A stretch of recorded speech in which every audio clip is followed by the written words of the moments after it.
Are you part of the 5% who are playing this type of shot properly? All you want to do is just make the 8 ball into the corner pocket and get a nice position on the 9 ball. And it looks very simple, right? Yet I see so many players mess this one up. But once you understand the why and how to play it properly, this will not only help you with this type of shot, but with many more shots. Now just take a moment to think about what you would do in this situation. And then I'm going to reveal the common mistake that most players are doing, and I'm going to show you exactly how to play it properly. If you decided to just roll the 8 ball in and play the 9 ball into the same corner pocket, this puts you with the majority, with the 95%. But don't worry, it looks like the most straightforward play, but in reality this shot is much trickier than the actual shot I'm about to show you. The main problem here is that it's just not natural to play the shot in with that type of speed. The 8 ball barely has to drop so that the cue ball doesn't travel too far, and that way you completely lose control. The cue ball can roll off,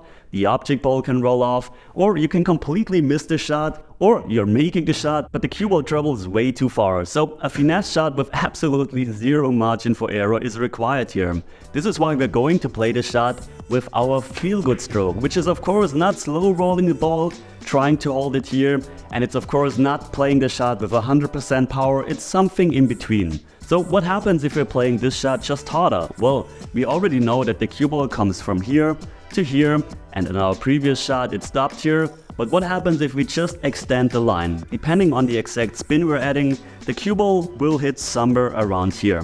And from this rail, of course, the cue ball goes into this direction, somewhere in this area.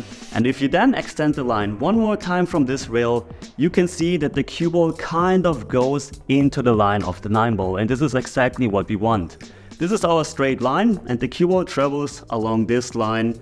So we're very close to the straight line of the 9 ball, and we can have a very makeable shot, and we can just use our feel-good stroke, probably no spin, and have a nice shot on the 9 ball with no risk of the cue ball rolling off, rolling to the side, or missing the whole shot. So let's just play this shot with no spin on the cue ball.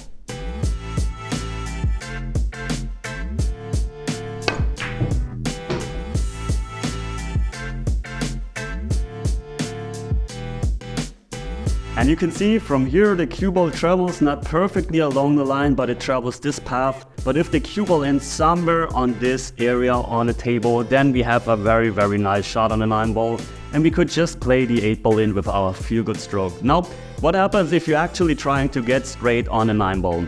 On a new club, of course, you have a higher chance to actually get straight to this side, because what happens with the cue ball on new club, it slides along the rails. If you're playing on an older table, for example, where the rails are closing or shallowing the angle, then you actually have no chance. So a lot of players would actually use a touch of right spin and try to bring the cue ball on that straight line. But this is very dangerous. See what happens if I'm playing this shot with a touch of right spin to hit a bit more here and here to actually go to this side.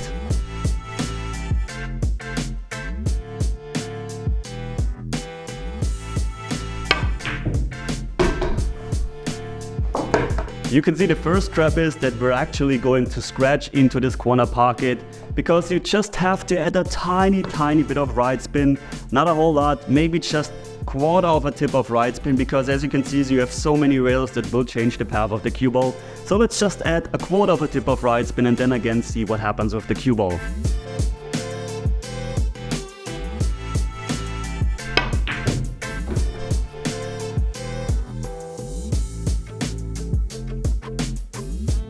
Did you see what happened if you're playing the shot that way? We are left with a very awkward shot into the side pocket. And the problem here was that we were completely crossing the straight line of the 9 ball. So if we're playing the shot that way and the cue ball travels this path, then it has to perfectly stop on this spot to have a nice shot on the 9 ball. If the cue ball just travels a tiny bit further, as you can see, we have this horrible shot that you don't want to have. So the thing is, if you're playing this shot, where you're going to actually cross the line of the 9 ball, then you definitely wanna underhit the shot instead of overhitting it. And what does underhitting mean? Well, hit it too soft so that the cue ball stops here, maximum travels towards here, but not any further. And if I'm saying you have to visualize to underhit the shot, not overhit the shot, then this becomes really difficult. And to be honest, if you're going that way and you don't have the perfect speed to have a straight-in shot, you won't have an easier shot compared to our initial path where we're just going along this line. So there is no need to risk actually getting too short or getting too far. Then this is where the advantage of going into the line comes really into play, because here we basically have a huge margin for error regarding our speed, and if we're going for this path, then we definitely have a much more difficult time to actually play at the perfect speed.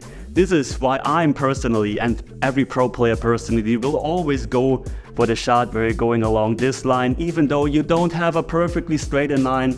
But we're all good shot makers at that point, so we sacrifice the perfect straight in position because it just lowers our chances of having a makeable shot on a 9-ball. We always want to have a makeable shot compared to having a perfectly straight shot. So I would definitely recommend to always play the shot that way. We're just going to play it in with no spin.